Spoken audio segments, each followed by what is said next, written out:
Hello, everybody. It's Baldwin Berges. I am here with Roland Meerdter, my good friend from the US, based in Baltimore, right, Roland? Yeah, based in Baltimore. And Roland is the CEO of Propinquity Advisors.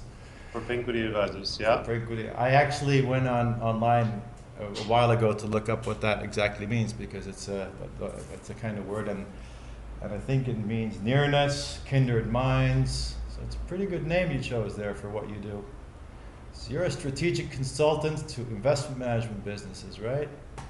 That's right, yeah, and that word propinquity has a lot to do with it. Just thinking about how investment managers come into propinquity with organizations that can help them to grow and come into propinquity with their investors. My background is in doing manager research and due diligence. I worked for a global bank for about 10 years and a family office for a few years before that, all in analyzing funds and managers. So my background is as a practitioner, and I set up propinquity 4 years ago to help asset managers take the perspective of their clients seriously and understand what it is that their clients are looking for, and advising them from the basis of an informed, sophisticated investor. Your timing was pretty amazing in doing that because I think I bet you helped a few managers steer through this awful perfect storm that we've been through where our whole industry has changed, right? It's been through such a disruptive and transformative process that I think your timing was amazing. You must have been very busy in the last few years. Yeah, it's been great. In my mind, what's happening now with regard to the trends and the changes that we're seeing in the industry is really like no other that I've experienced, certainly, and I think most of our generation hasn't experienced anything like this either. There's so many developments, whether they be regulatory or changes in the asset allocation or new markets that are being invested in, emerging, and others. That there's so many trends that are taking place at the same time, that it's really, first of all, important, almost critical for asset managers to get it right. But secondly, so difficult to project what the world's going to be like in 5 years. I mean, those things that we're seeing taking place now are not running in parallel. They're in fact bouncing into each other. So the regulatory changes that are taking place in the U.S. are having effects on the perspectives of people in Europe and in Asia, and obviously the developments in Asia with regard to the emerging markets and the economies there, having huge implications on the economies and the way that asset management is done in the U.S. and Europe and so on. So just trying to figure out that is difficult, and yeah, it's been great helping asset managers to think through some of those things and position themselves according to those trends so that they can be successful. Mm. Yeah, it's going very fast now. The other day I was reading something that stuck with me is this is generally not only about asset management, but across the economy and companies. Companies are faced with the fact that their customers are moving much faster than the companies, and that is and it's a global trend, and especially as you know, Roland, I focus a lot on frontier markets and economies that are just going online with the rest of the world, and if you can if you can take a hint of the pace of development that you're seeing there, if they're setting the pace for the rest of the world, boy oh boy, are we Yeah. gonna get a run for our money in the future in this industry as well, aren't we? Yeah, and to add a multiplier on that, the thing that no one has figured out yet, and particularly given the demographics in the frontier markets, is a question of the newer generations of investors, Gen X and Gen Y. I had a long conversation yesterday with a client, just trying to figure out, okay, how is it that a 20-year-old, a 25-year-old, a 30-year-old is going to be investing? How are they going to buy mutual funds? Are they going to go the traditional route, go to their bank, go to their broker dealer as it is here in the U.S. and get an advisor and sign up? And I just don't foresee that happening in the same way that it happened over the last 30 or 40 years. We know the importance of social networking and Facebook and so on, and we know that there are a lot of asset managers who've done a decent job of getting themselves out there. But in my view and in my experience, it seems as if we're still trying to feel in the dark a little bit. I mean, it's not precisely clear how the 25-year-old graduate who gets their first job and starts making good money and is putting money away for retirement, what is it that they're going to do? How are they going to invest? Are they going to follow the status quo? I have a hard time believing that they are.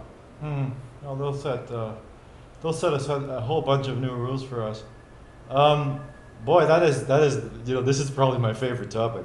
And in fact, in about an hour from now, I'm going to be speaking to someone who spent the last half a decade collecting all that kind of social data while we weren't looking. So I'm really looking forward to that conversation. I'll also post it on here eventually. But Roland, let's talk about, you wrote a really interesting essay recently. It's the essay about why blockbusters go bust. It's about funds that grow too fast, that sort of where success can become fatal. That's what it's all about, right?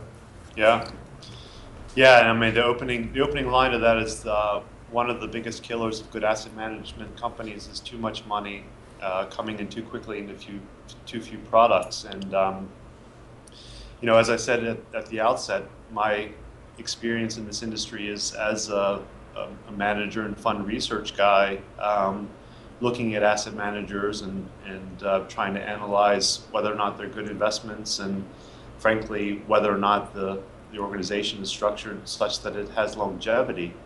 And the number of instances where I've seen organizations go from 0 to 25 billion back to 0, it's remarkable how many times that happens. It's what I call the OHO effect, 0 to hero to back to 0.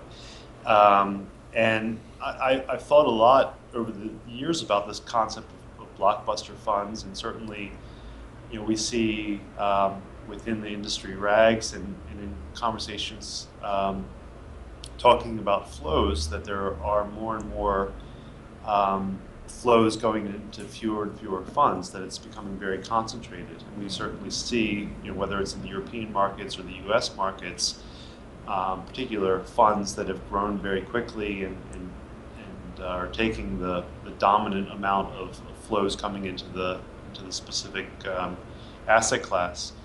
I'd say that's true. Every time I take another look at the sort of AUM tables, I'm always amazed by how these biggies, it's every 6 months they just take another $500 billion, and it seems like, doesn't it? It's ridiculous. Yeah. Yeah, and the question is, what does that mean?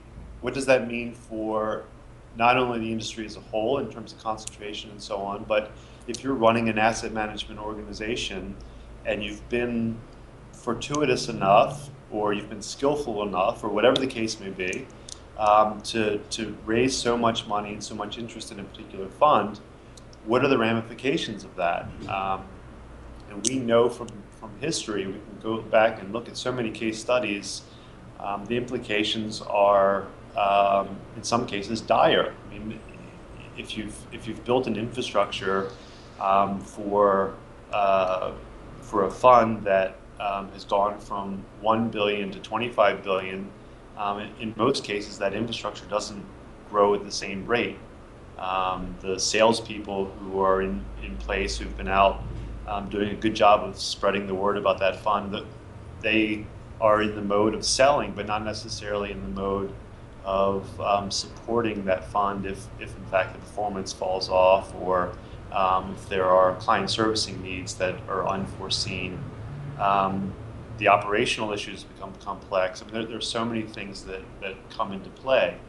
All of that is, I wouldn't say well known, but is known. I mean, people talk about those things, and I think they recognize them. For me, the most interesting thing that people don't discuss, and really what I focus on in this essay, and what I've been thinking a lot about given my background, is trying to put a qualitative layer onto the quantity of the flows that are coming in. So the basic premise is that when we look at those flows into a particular fund, we need to make some assessment of the quality of the flows that are coming into that fund. The basic idea is that if a fund is purchased through a due diligence process, if there are sophisticated investors involved and they are going in and making an assessment of the investment philosophy and interviewing the people that are responsible for managing the fund and doing a deep dive on the investment process, I would argue that the quality of the assets that come in on the back of that due diligence are higher than those that come in simply following the performance. So in the early days of a fund launch, let's say in year one, when there aren't a lot of assets in the fund, when it's relatively new, let's say an undiscovered gem, and the performance track record isn't long and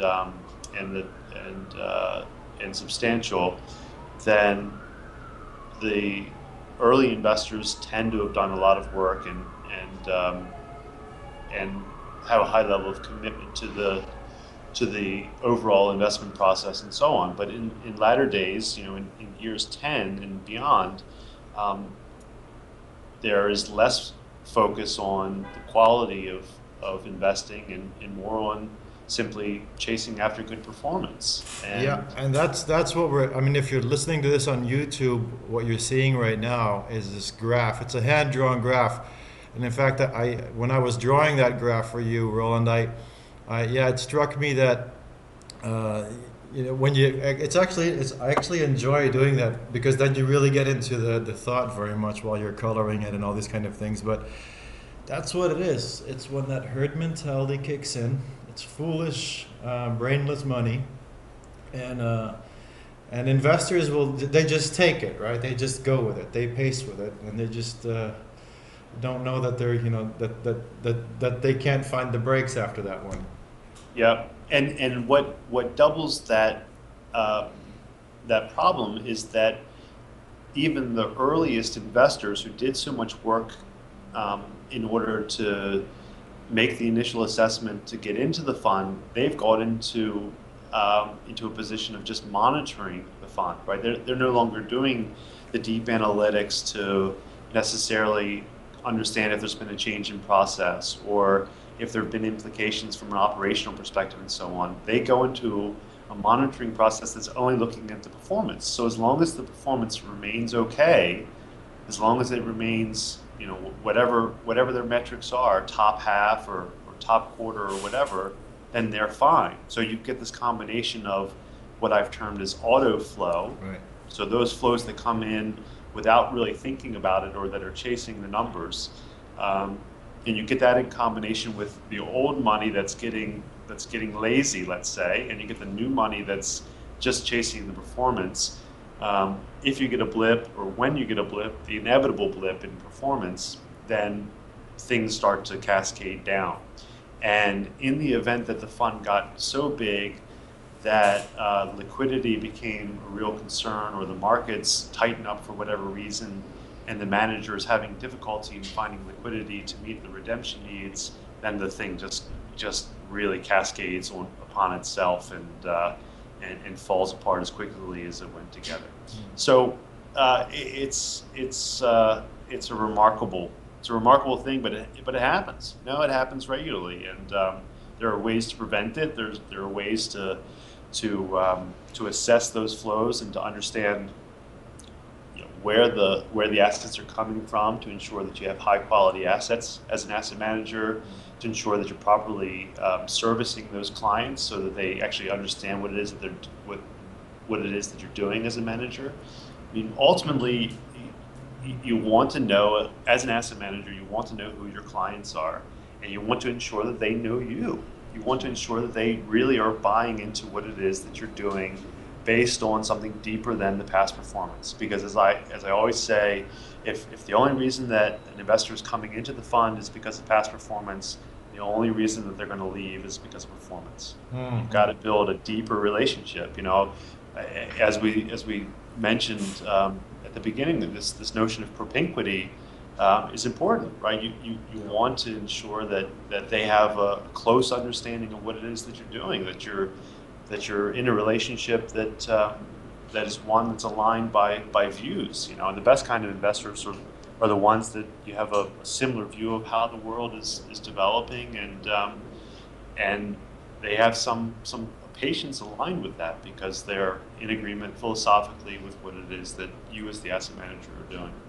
And it's knowing when to stop, and closing a fund is also counterintuitively, it's one of the best business development moves you can make. In the psychology of things, that's when they'll really start lining up, or that's when they'll stay in to keep their allocation. It sort of changes the game, doesn't it? Yeah, you're right. And I think that, I mean, certainly from the perspective of a professional fund investor, there's a tremendous amount of respect that you earn in closing a fund properly. Yeah. So even if, you know, and I know a lot of asset managers fret the idea of having to close a fund, and they get, you know, it's certainly quite a challenge to communicate that and to ensure all the moving parts are in place such that you're not necessarily advantaging or disadvantaging one client over the other, but ultimately everyone wants to ensure that the end client is best served, that the end client in that fund is getting the best possible return that they can get.